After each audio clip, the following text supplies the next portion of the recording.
because technology is not neutral, it has cultural effects, it has social effects, it has environmental effects, it has economic impact. And so when we build it, we need to kind of not develop this tunnel vision and only look at the sort of technical aspects. We need to understanding that creation is multi-aspectual, that there's all these other sort of things going on in order to design responsibly, right? And I think a lot of the problems that come out in engineering are due to a lack of thinking about the broader implications about things, only thinking about the technical aspects in isolation.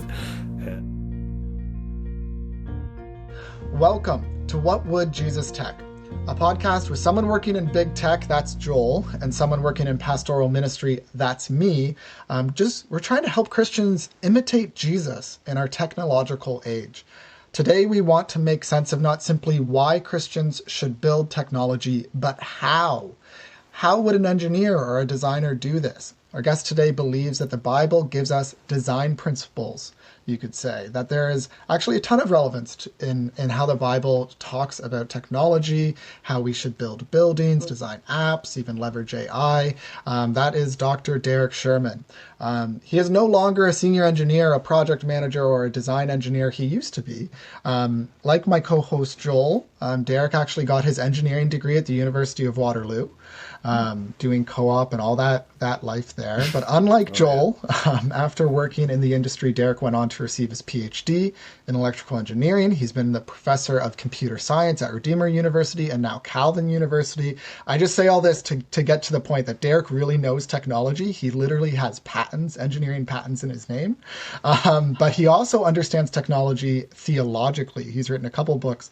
And so today we're kind of focused in on his latest book that he co-wrote with a few others on a Christian field guide to technology for designers, for engineers and designers. So thank you, Derek, for taking some time to talk with us today. Yeah, thanks for inviting me. It's a delight to be here. Yeah, I'm very excited to have you on the podcast because a lot of our conversations have been around, the theological implications of what we build. But this book was one of the first to figure or give me some foundation on like, how do I build in the right way? So hopefully some of our listeners can walk away with that. That wasn't part of the Waterloo education, was it? No, not at all. Yeah. Well, just to begin, why don't we start with some speed questions to help listeners get to know you and just some quick takes. So what is PSpice and why did you write a book on it in the 90s?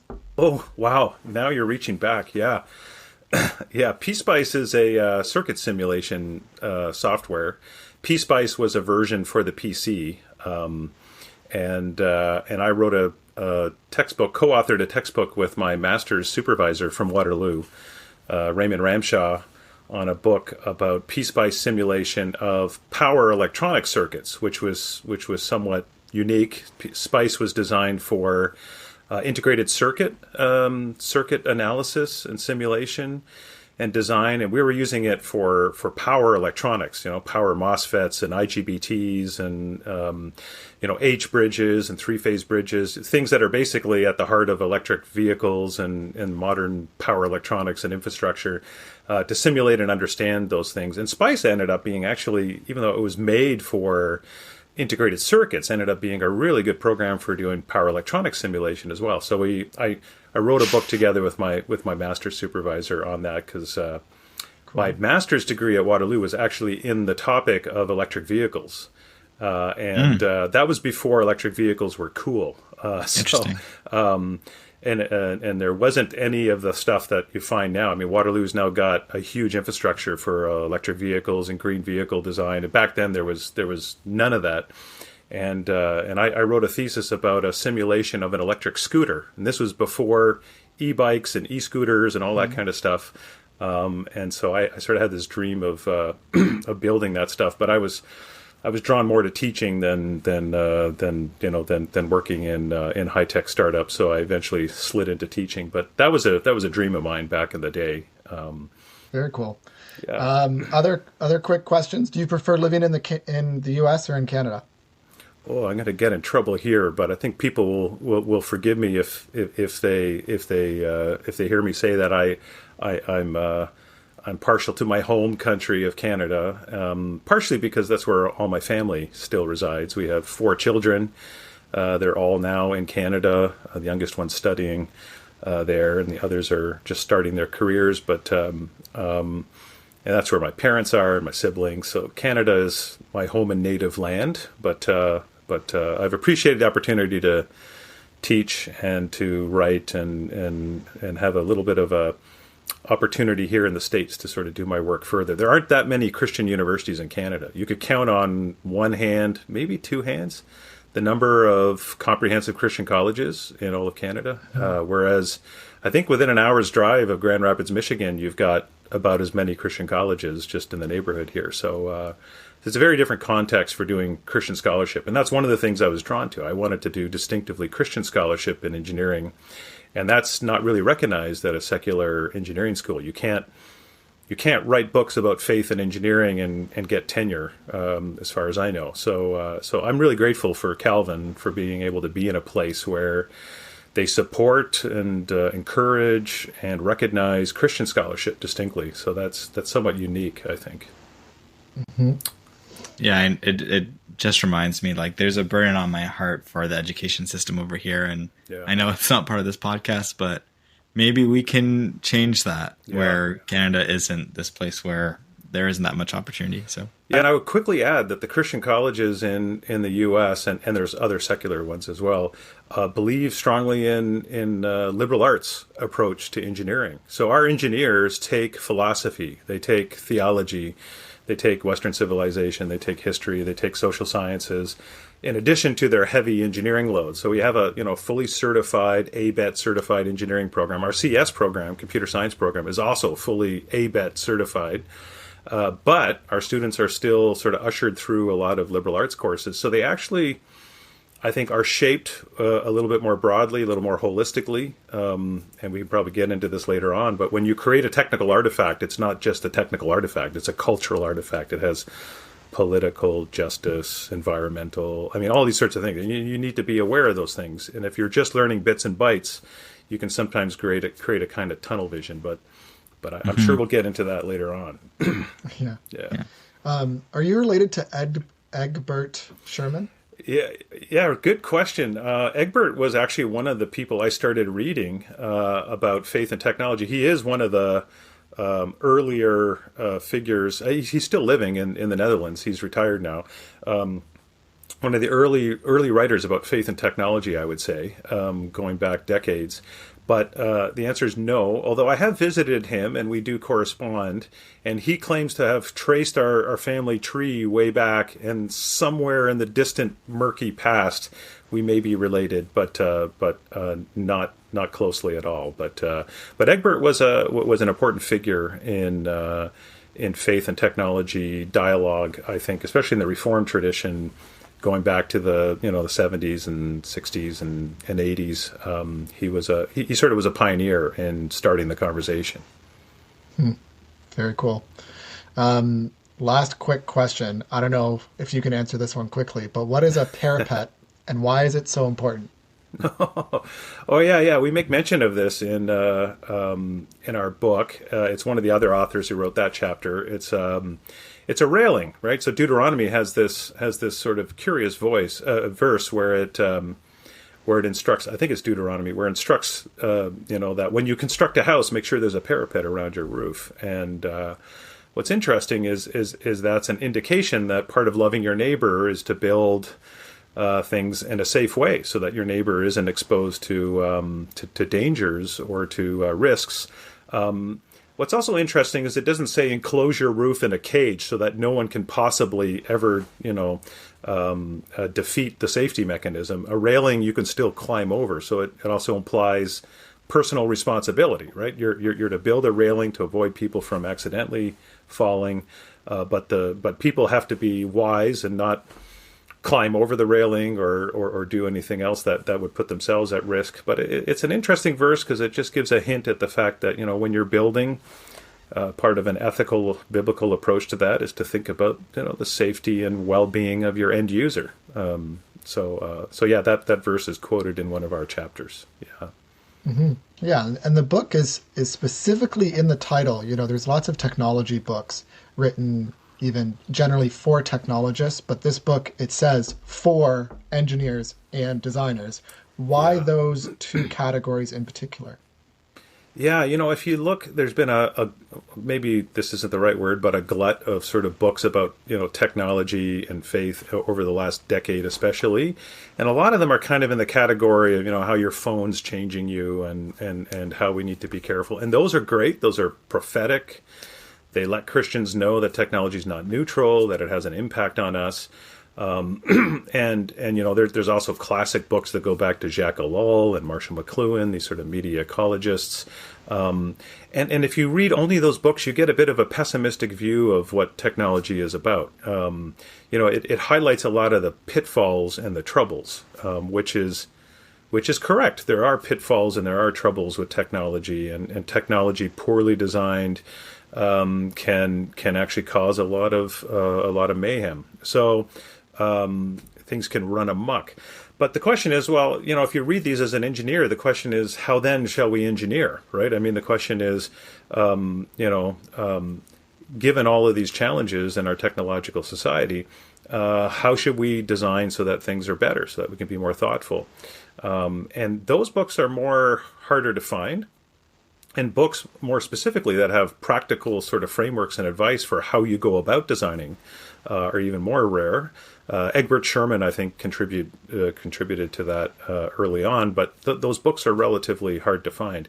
And all three of the authors of this book, myself included, teach in Christian universities or have taught in a Christian university. And so our job description is to integrate faith and engineering or computer science. And so we found that there was really very little materials out there to give to our students to not only make them realize that technology is not neutral and there's problems with technology, but also to say, how then shall we engineer? How then shall we code? How do we do this in a way that's God glorifying? How do we do this in a way that's responsible? And so we sort of sought to write a book that would sort of serve, I guess our first audience we're thinking about is sort of first-year engineering students who are thinking about, okay, what does it mean to be a Christian engineer? But our secondary audience was, actively working engineers to kind of speak to them, to think about what is it that they're doing and how to do it thoughtfully. So yeah, that's sort of how it came about. And so we tried to include helpful frameworks for thinking about how to do design. And so, yeah. Yeah, I think that touches on what I've felt a lot, me and I'm sure many other engineers that you've spoken to over the years, is that we go to conferences and events and like the large majority of content is around the concerns and pitfalls of technology. And working in that space, you're like, okay, well, there is very limited content out there to say like, well, what should we do? How should we build it? So that is also like part of what caused me to talk with Andrew and say like, this is a need in our community. We need to like start this podcast because if there isn't content out there, we have to start creating that content. So when I, found this book, Andrew actually recommended it to me from someone else he had a conversation with previously on our podcast. I was really excited. I read it in one sitting on a flight down to Silicon Valley and on a plane, just fully immersed. And it was really good. I think definitely I'm a product manager now.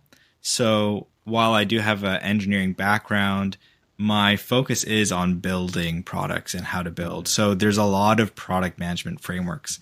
And, we'll talk about design principles here and design norms, but that was really valuable for me to have and put into my toolbox of, how do you understand users and customers, but also how do you think about the, modal aspects of reality and stuff like that. So. Yeah, no, that I wish I had that book when I started as an engineer. As you mentioned, in the 90s, I worked actually in Waterloo for 2 high-tech startups.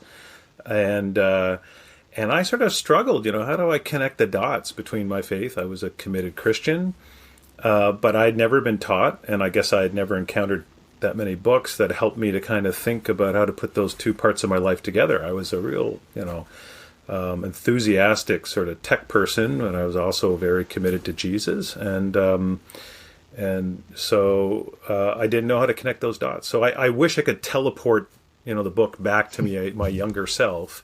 And in fact, if I can tip my hand a little bit here. The last chapter in our book is called "Letters to a Young Engineer," and it's basically a set of fictional letters between an older professor, the upper middle-aged professor perhaps, and then a young engineer just fresh out of school. And truth be told, it's sort of inspired by my younger self, and what I might say to my younger self, and what sort of words of encouragement I might give. The letters sort of go back and forth with practical kind of advice about facing some challenges in different situations, and how to frame. This young engineer is kind of fretting, like, what does this work that I do have to do with the kingdom anyways? I'm building a little circuit board that's part of a bigger chassis, that's part of a bigger product, and I seem to be a cog in a wheel, and I don't seem to have a lot of influence. And it's sort of this Dilbert mentality. It's easy to feel a little bit like a Dilbert, especially as a young engineer. You don't normally start in positions of leadership, and your influence is correspondingly limited. And sometimes in large corporations you can encounter absurd kind of politics and other things. And so how do we see what it means to be faithful in that context? I say to some of my students, who head off to Silicon Valley, you're going to be like Daniels in Babylon. How are you going to be faithful in that context? How are you going to help the city to flourish, help your company to flourish, but also remain faithful and be a faithful presence in that context? So, yeah, I think that was one of my favorite chapters. That it was alongside your sin chapter, but it was like, because going through the book, you're kind of like, okay, principles. What does this look like practically? Lots of examples to get you thinking, and lots of good questions that you might use. And then, like, all of a sudden you go through those letters at the end and you're like, yeah, this is the day-to-day. And sometimes you need the reminder of the principle to remind you of what to think about. So Joel is referring to it already. I'll just read a quote from the book, thinking about how to be an engineer and do it well. And I think this is kind of in the context of ethics. Although there have been other frameworks proposed for this purpose, including those known as value-sensitive design and appropriate technology, the approach that all three authors believe can be especially helpful for Christians working in technology is the approach of design norms.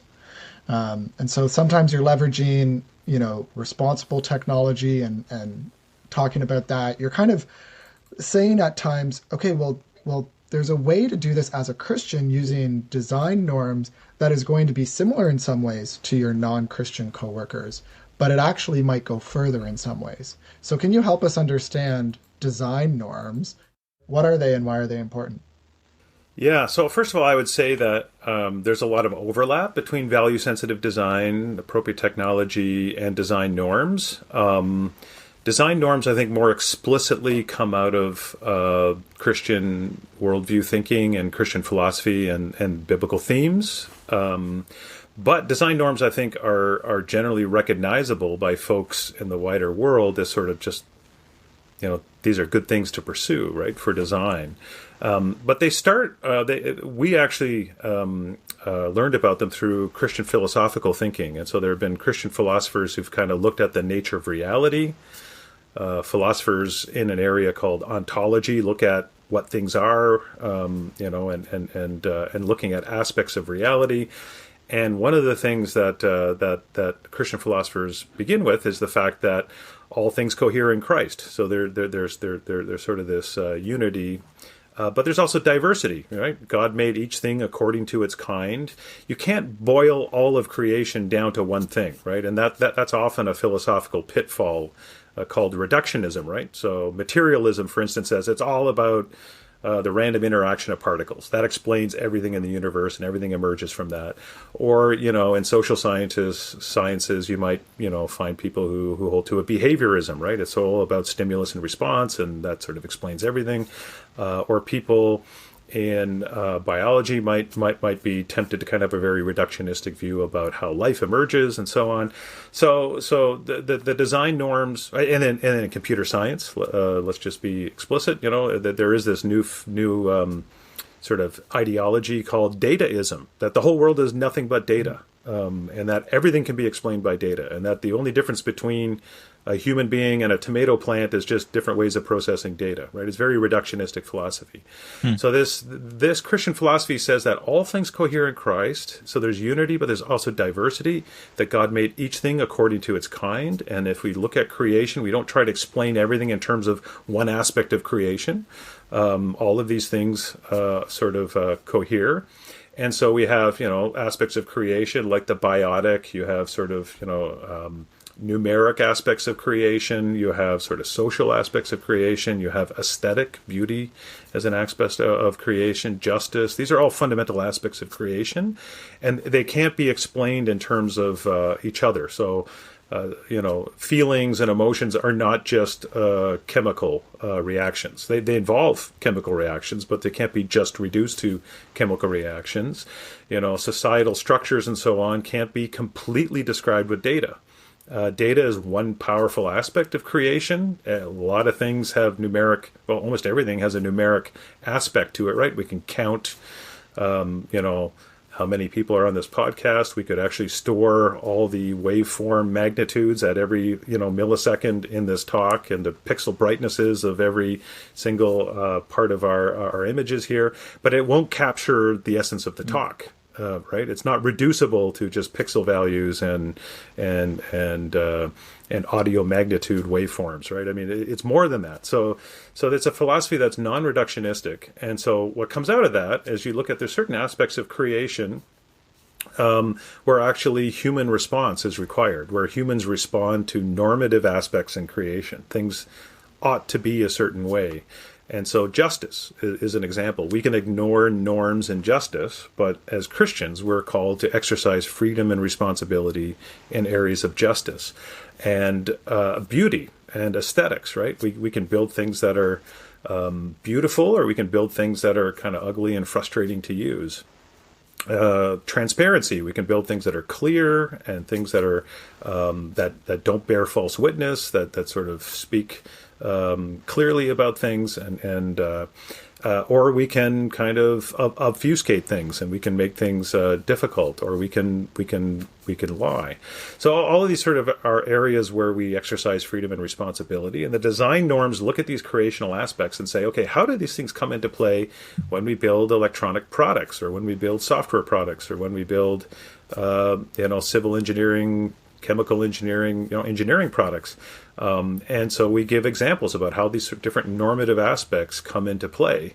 And it's because technology is not neutral that these things come into play. Because technology is not neutral, it has cultural effects, it has social effects, it has environmental effects, it has economic impact. And so when we build it, we need to kind of not develop this tunnel vision and only look at the sort of technical aspects. We need to understanding that creation is multi-aspectual, that there's all these other sort of things going on in order to design responsibly, right?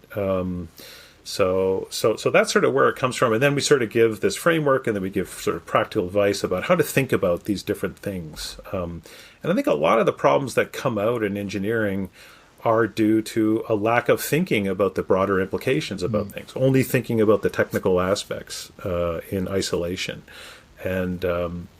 And by the way, this is another reason why a liberal arts background is really helpful for engineers and computer scientists. They're not just building a technical artifact; they're building cultural artifacts that have sometimes profound implications. So anyway, that's by way of introduction. There actually is some deep Christian philosophy behind it, but we're users of philosophy, not developers. So we basically just use some of these frameworks and then provide ways that they can be helpful guides for engineers. Yeah, I think it's especially important. It's important generally, but even more so in a day where the products we develop are being sent all over the globe, right? It's like a very connected world right now. So even considering how your design and what you develop might change according to culture, which is, one of the norms.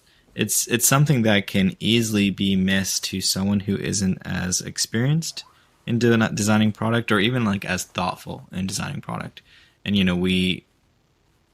it's very hard to design and develop a really good product, right? There's a lot of companies, like 9 out of 10 startups fail. A lot of products fail, even if they get off the ground.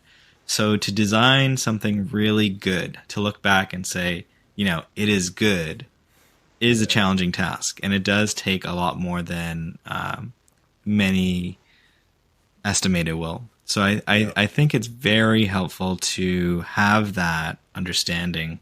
And like you said, have a broader scope of the world. I think it's not just for engineers, but definitely for product managers who are working with engineers. I think they naturally get exposed to the other aspects of the business, like the marketing team, the sales team. They talk to the customers. So it's almost more normal for them to have that exposure, versus engineers can easily fall into that sort of like tunnel, like I'm just coding, right? I'm just waking up and building this, and especially in computer science, right? With the physical sciences, you're building something, you may have to talk to a machinist, you have to work with those type of things. But even more so in computer science, it's very easy to just code, get onto the terminal. So it's very important, I think. Yeah, building castles in the air. But I think one of the neat things, more recently, neat developments in coding is the whole Agile software development process, which deliberately brings customers into the design process early on, right? It's sort of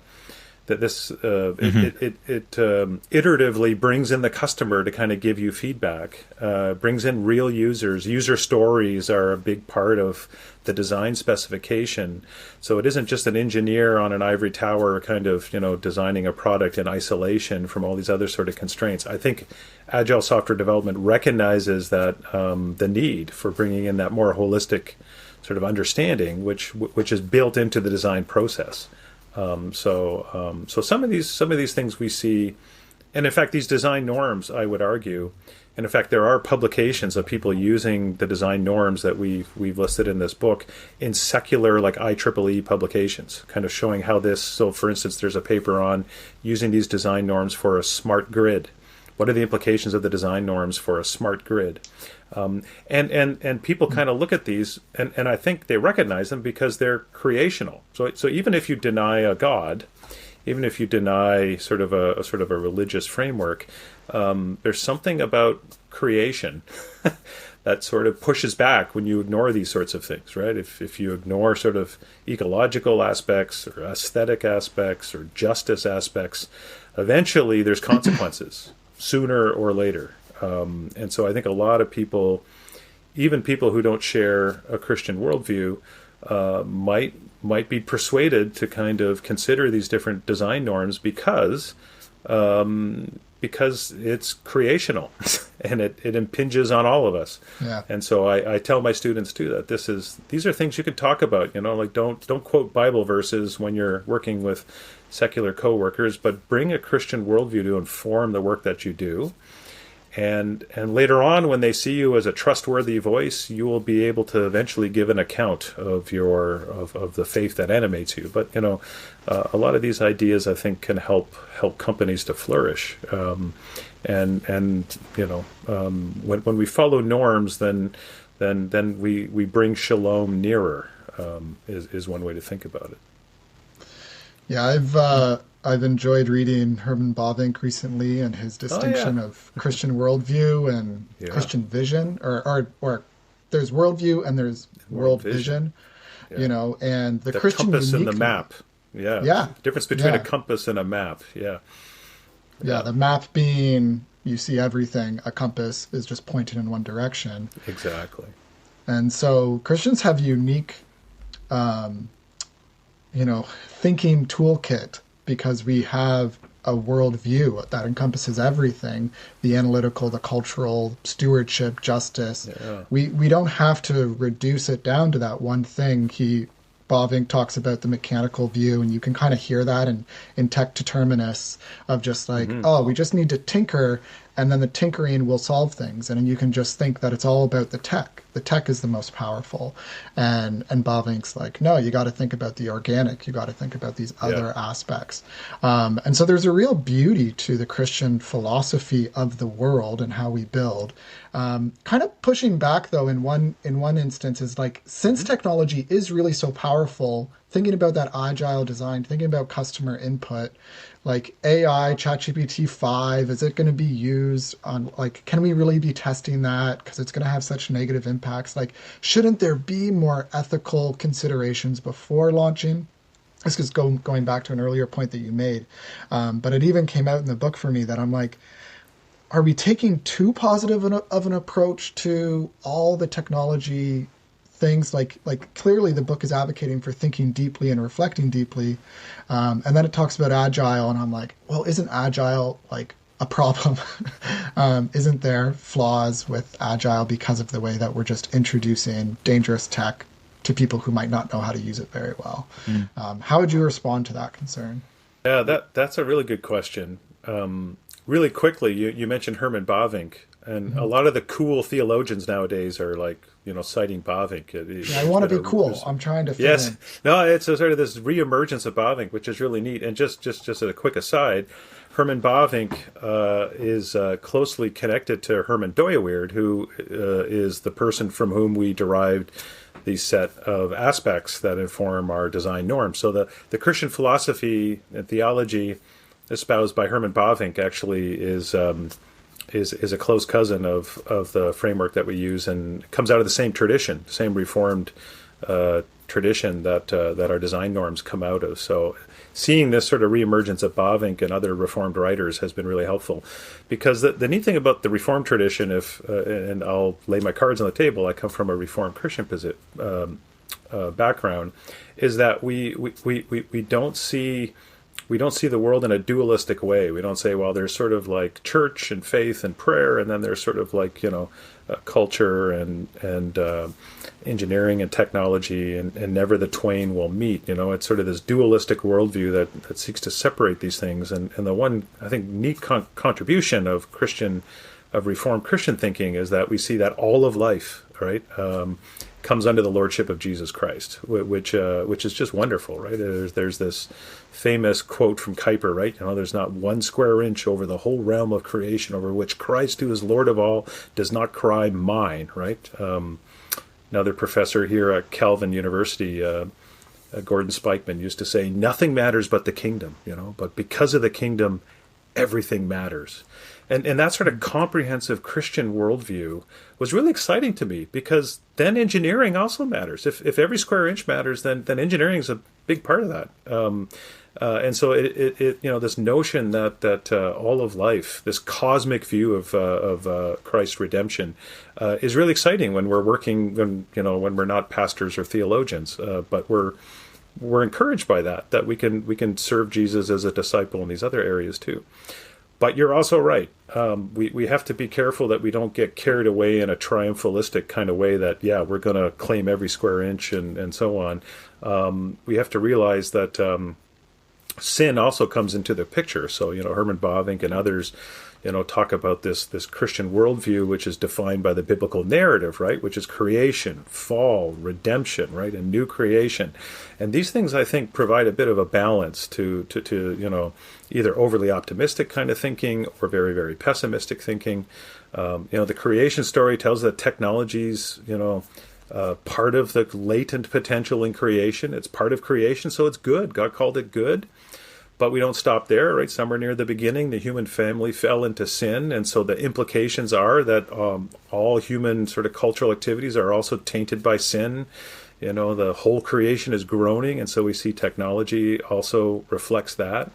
But then there's hope in Christ, right? Christ came, right, to bring redemption, and it's not just personal salvation, although that's essential, But, this Colossians 1 sort of view of that, all things being, restored in Christ, all things were created through him and for him and by him, and that he's reconciling all things. So that's exciting. That includes technology too. But I think we have to be very careful as humans to recognize that it's not us who will usher in the new heavens and the new earth, right? It's not going to be by our efforts. So we need to kind of be balanced. We're called to be faithful. It's completely obedient to sort of pursue these things and to develop responsible technology. But we have to be careful that we don't see that as the path towards ushering in the new heavens and the new earth. The New Jerusalem comes down out of heaven. It's not subcontracted to us. But yet we're still called to do this. So this is why I wince just a little bit when I hear words like redemptive technology. Yes, we can bring shalom nearer with technology, but we just have to be careful when you use that adjective that you realize that it's not technology that will bring redemption, right? This is not the path. And so we have to watch out for these triumphalistic kind of excesses. And technology is no more special than other cultural areas like music and cuisine and literature. I mean, these are all human cultural activities. So as technicians, even though we're kind of seen by the wider world as sort of the high priests of sort of one of the most important developments, we also have to realize that we're called to be faithful in my small corner and you and yours, and that we leave the outcome up to Jesus Christ. And so that needs to be the posture. But the area where we work is nonetheless important, partly because it has such a large cultural impact. So and I think, speaking on that cultural impact, and even like thinking about how engineering is like applied sciences, I am looking for maybe some sort of idea on how we can kind of take these norms and these insights and start applying them into product creation. For example, in the Agile process, as part of like the product scoping phase, before we say, hey, we're going to build this thing, the product team or engineering team even goes through the design norms and says, well, let's look at all these aspects, right? Like the user story is like, as a X person, I want this to do this. And that's like, it's good, but it's definitely not as holistic and encompassing, right? So there are definitely like a lot of people thinking about like, well, how can we scope building better? And like Agile is like one sort of better way of doing it, but of course we're like always looking for more. And I think the great topic to maybe like do a thought experiment on is this AI revolution that we're having right now, which is even more important to make sure we do right, like compared to other technologies in the past, it can have much bigger ramifications if we do it wrong.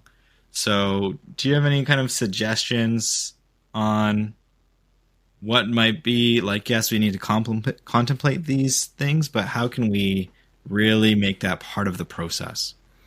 Yeah. And so you're right, first of all, that the Agile software development process does not necessarily guarantee that all these norms will be followed. I mean, the one thing, by consulting the user will hopefully help with cultural appropriateness, right? If you're going to write software for a dentist office, you should talk to dentists and not just have coders doing that, right? If you're going to write software for education, you should talk to teachers and so on. So that helps with cultural appropriateness. But of course, there's more norms, right? There's norms of social norms, transparency norms, stewardship norms, and they can't be an afterthought. So you can't develop a product and then kind of say, okay, let's just look at the norms. It needs to inform the design process early on. And I think another good development in engineering is an emphasis on sustainability. So sustainability actually meshes quite nicely with the stewardship norm, right? The biblical norm of stewardship. So looking at products from cradle to grave, understanding how materials are sourced and how they can be recycled and so on, and sort of the energy footprint and carbon footprint. And I mean, in computing now, green computing and things like this are becoming even more important. So looking at those things. So those are areas where I think people involved in tech are already sensitive to. They're creational things that impinge on us all. But yeah, there's more that needs to be considered. So one of them, just to name a few of the norms, there's the norm of delightful harmony. So delightful harmony has to do with the mending of form and function, right? So that you build something that's not only functional, but it's beautiful. And so I think UX designers, in part address some of these normative concerns, thinking about not just functionality, but about sort of the whole experience and user interface. One of the philosophers here at Calvin, Nicholas Wolterstorff, wrote once, a good garden spade is not one that's just good at digging, but it's one that's delightful to use, right? In the way that you hold it in your hands and the way that it's constructed. And I think that's something I didn't learn much about in engineering school. Those are industrial designers who look at some of those things in more detail. But I think those are important. That's one way to love your neighbor, is to think about the delightful harmony, building things that are beautiful. This was something Steve Jobs was very good at, right? He had an eye for aesthetics. You pay for it, but it's they build beautiful devices. So that's creational. Beauty is part of the aspects of creation. Transparency has to do with honesty and with clarity and openness and communication, and that can be with user documentation.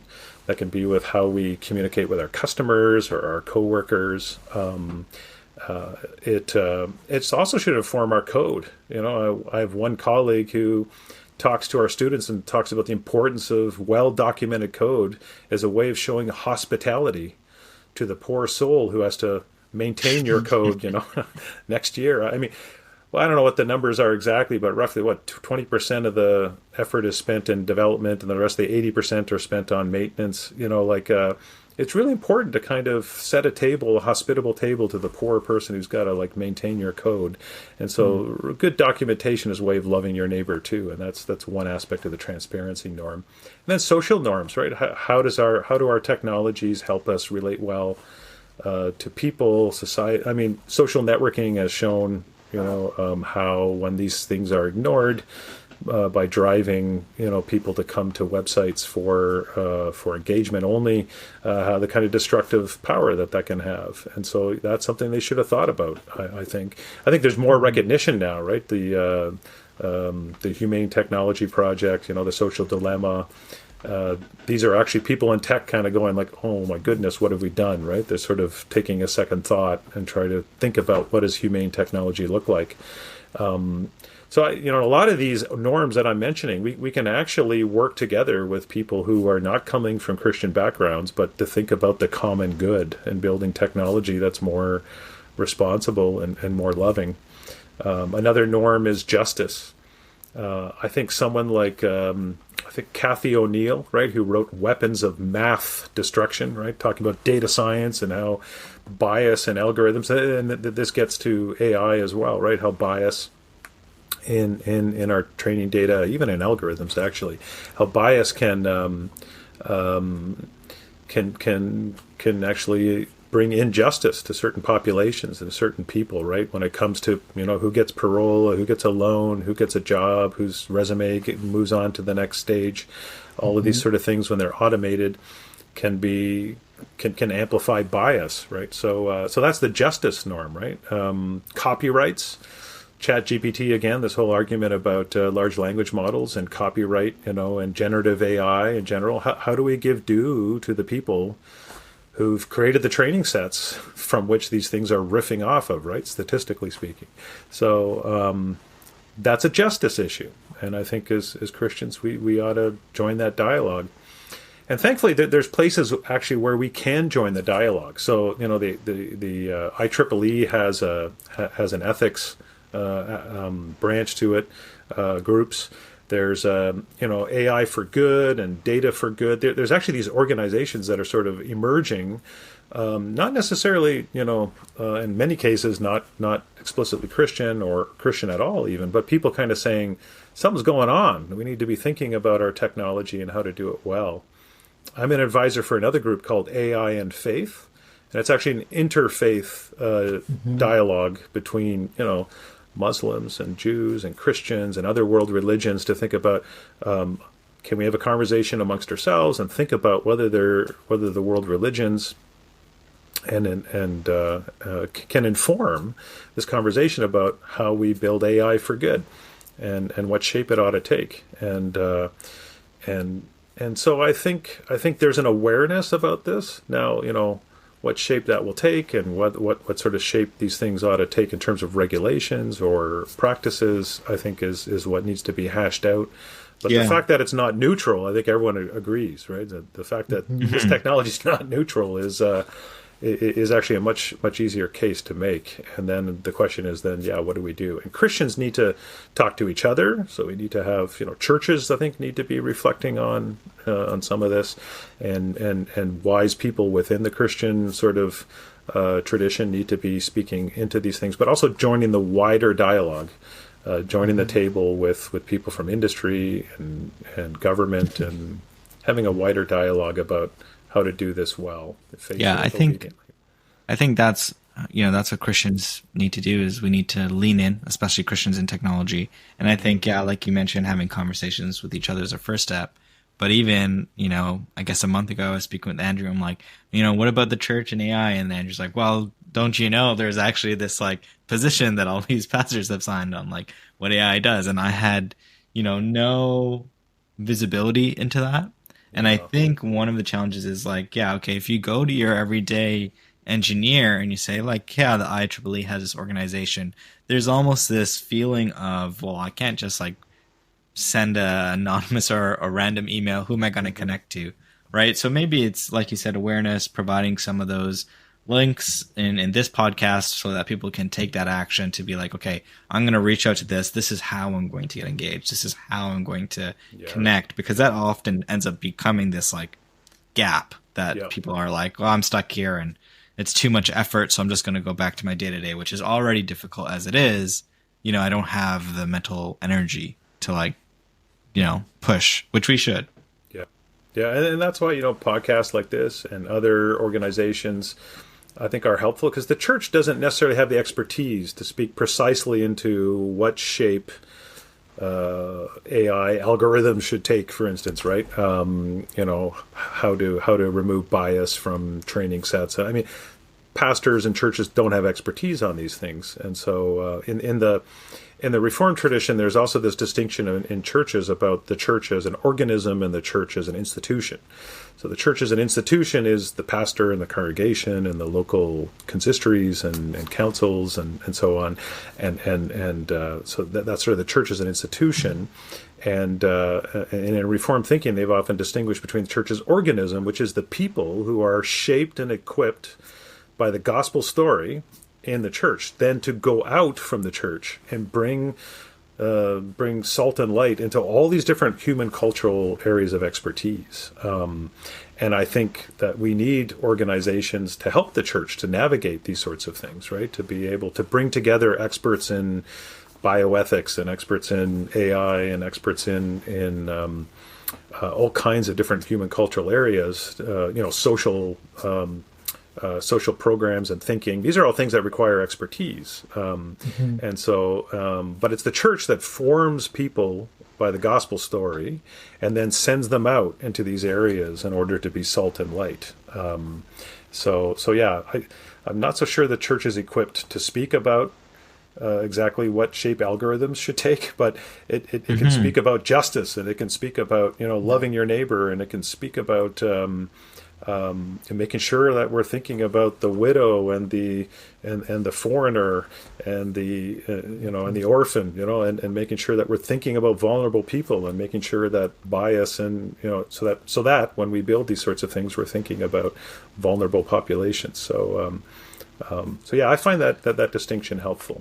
And but we need to engage in with these wider bodies. I've sometimes thought, and I think, Joel, you said this to me a year ago in jest, that maybe businesses, tech companies should hire theologians. And I think I heard it on some other podcast the other day too. How, in the same way you hire a UX designer, to consider the aesthetic aspect of your product. And so too, do you see organizations hiring chief diversity officers, in order to think through bias?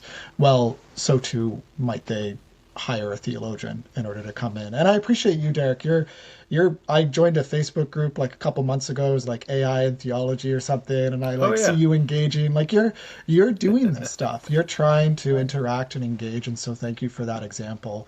One last question, assuming you still have time for this. You can take as much time as you need to answer it. I loved the aspect of the book that talked about kind of science fiction, dreams. Thinking outside of the day-to-day and the importance of dreams even. So I guess I'm kind of interested in what you think about the importance of that and any science fiction that you'd recommend, in order to accomplish what you call for, that are, maybe came out recently. I think of like That Hideous Strength by C.S. Lewis as a great fictional, but it speaks so powerfully to our desire for technology to solve everything, and transhumanism. It speaks to that, and this is C.S. Lewis years ago. Or Inside by Bo Burnham, or Everything Everywhere All at Once, the movie that just came out last year. I think it was written by individuals who wanted to critique the internet, how it makes us feel like we're everywhere doing everything all at once, and what that does to us, and it's a critique of that. And so there's fiction and science fiction as well that can do this kind of stuff. You talk about it a little bit in the book, but any movie recommendations, and feel free to riff on that however you want. Yeah, no, I think you're right. I think this is where engineers need, to join a wider dialogue with artists and theologians and philosophers. And what's neat in a liberal arts Christian college, I actually hang out with philosophers and theologians. I'm not siloed in a computer science department. And I think you're right. Someone once said, the artists get there first, in some ways thinking about, if you extrapolate what we're doing and where we're going. Someone else, I'm sorry I don't have the precise citations here, but someone else once said that the job of the good science fiction writer is not to envision the automobile, but to envision the traffic jam. Like what are the implications going to be for these new technologies that might emerge? And I think that can be helpful. I mean, a lot of science fiction can show how things can run amok if we're not thoughtful, right? Or if we absolutize some technology, or we allow it to get out of hand. So I think the science fiction writers can be prophetic in a way, right? And a lot of science fiction is highly philosophical. You look at, these are more dated references, but the Matrix and other television and movies, sci-fi movies, often at the heart of the story is the question of what does it mean to be human? Sort of, especially when you're looking at artificial intelligence and life and robots and these sorts of things. These are, enduring questions and recurring themes in science fiction. And it's kind of interesting, science fiction is often dystopian, right? I ask my students, can you think of a utopian science fiction sort of movie? And they scratch their heads. I don't know if you guys know of any, but maybe it's just dystopian movies make more interesting plot lines. Conflict. We need it. It's sort of the Frankenstein narrative, right? That sort of recurs, the Terminator, right? Who comes to, you build technology and then it turns on you, right? That's the Frankenstein narrative. So I think that these stories can be imaginative sort of thought experiments to see, how well, to put it in a Christian framework, the consequences of sinful development of technology and where it can take us. And so I think these are all very, very helpful. I think we also have to be careful. Some of these dystopian views are based on a sort of postmodern view of technology that views it with just despair, right? Or almost a sort of, extreme Darwinian sort of view where eventually humanity is just going to be extinct, and then the next most fit creatures will evolve, and that will be AI and robots, and they'll sort of eat us for lunch and then sort of move on. Are these transhumanist sort of views, which I think, seek a technological solution to getting free of our mortal limits. And I think that's, antithetical to a Christian sort of view about what it means to be a human being fully alive. I think that's something we have to watch out for.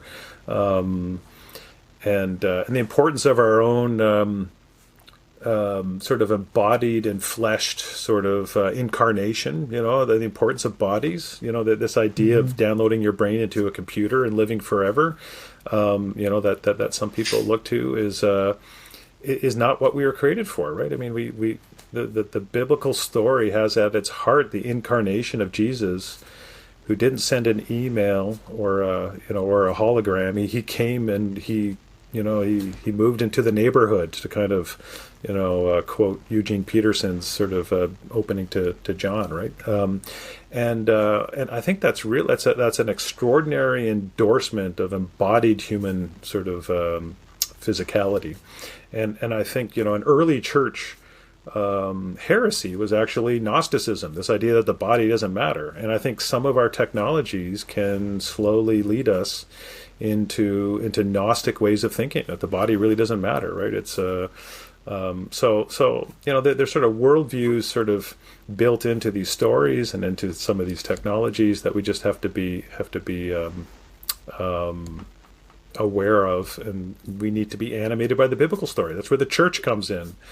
Our hearts have to be continually recalibrated to point towards the gospel sort of story, to point towards Jesus, so that all of these other sorts of shaping factors don't misshape us. I think one of my colleagues here at Calvin University, Jamie Smith, wrote a book called "You Are What You Love." I would recommend that for all tech people to look at, especially people like me who love tech, actually, right? To make sure that our technology doesn't have an outsized formative sort of impact on us. That this goes back to St. Augustine, right? That you are what you love. That we aren't sort of primarily thinking things, but we're loving people, and it's our hearts that shape us, right? There's that verse from Proverbs, is it 4? That everything you do, guard your heart, because everything you do flows from it, including our technological activities, quite frankly. Our dreams, are also shaped by our hearts. What do we love? What are we animated by? There was a poet who once said that, in dreams begins responsibility, right? And that has to do with shaping your heart and your character and your virtues, so that already at the sort of stage where we're sort of imagining new technologies, that they're shaped by the gospel story about what it means to love our neighbor and to care for the earth and its creatures.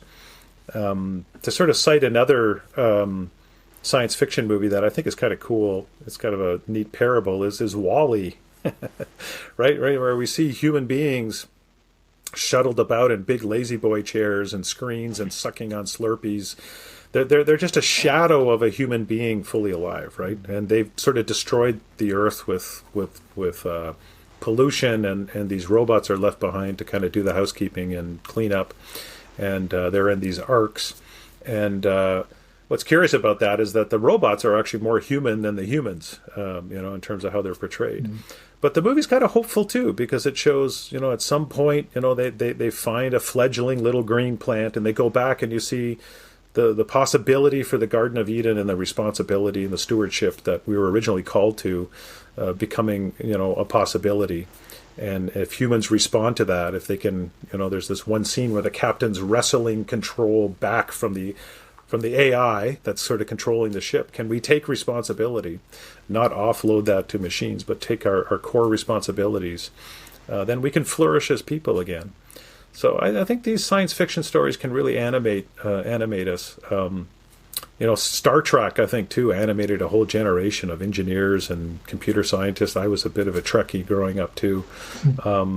And the sort of early Star Trek was more optimistic, right? It was sort of this idea of boldly going where no man has gone before, and new. It's kind of, and so in a lot of the episodes in Star Trek, we see,